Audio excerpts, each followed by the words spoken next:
the North Apennines, Italy. Here, in the mountains just outside Florence, a young Leonardo da Vinci spent much of his time examining the mysteries of nature.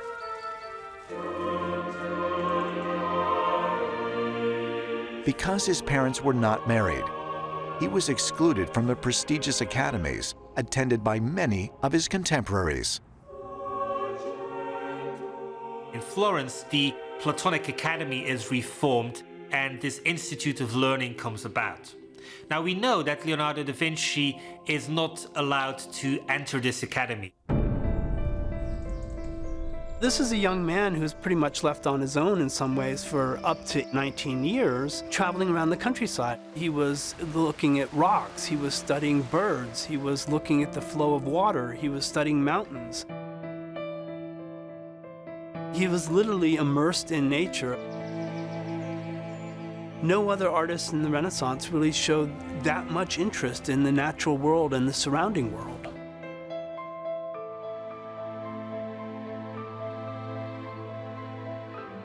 He strives for knowledge, he strives for information. He is able to create a body of knowledge which is on par with the body of information which the Platonic Academy as a group of beings is able to put out. It was also in the North Apennine Mountains that Leonardo is believed to have discovered the cave that he wrote about in his journal. The story of the cave, it's very likely that it happened around 1480, since it appears that that's the moment at which this is written in the Codex. The fact that Leonardo chooses to record this encounter with the cave, I think indicates that it had a significant impact on the artist psychologically.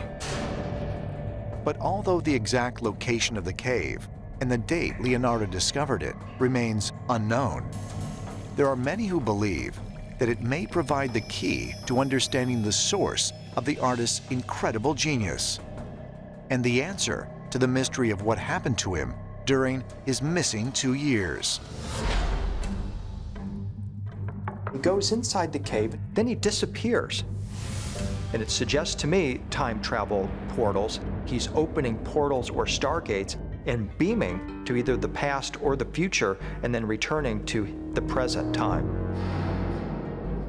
In history, you have certain people, like Leonardo da Vinci, whose genius is just so incredible, and the visions that they have. And in many ways, it's like they're able to see the future.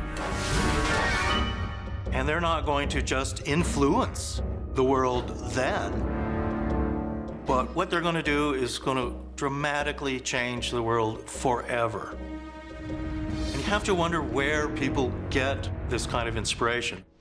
And in the case of Leonardo, he was able to see things and invent them, in a sense, things that we weren't going to have for hundreds of years.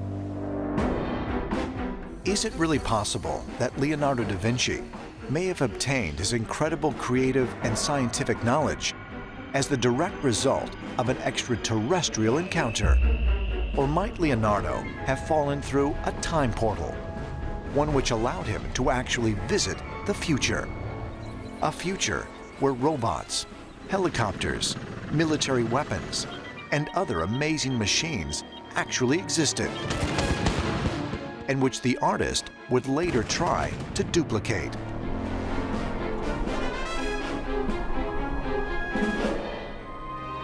Some ancient astronaut theorists believe the answer can be traced back to work he did on the Annunciation and the significance of his so-called disappearing angel.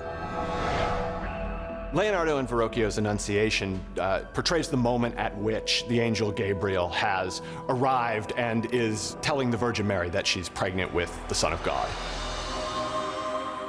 What some scholars have speculated is that by painting the angel in the Annunciation so that it disappears under X-ray, he is telling us that, like Gabriel, he is the messenger.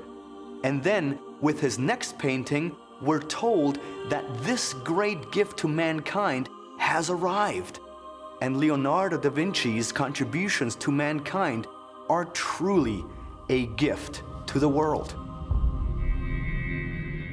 You have to wonder if Leonardo wasn't doing this because he was being encouraged in secret by some kind of extraterrestrial masters who were somehow behind him.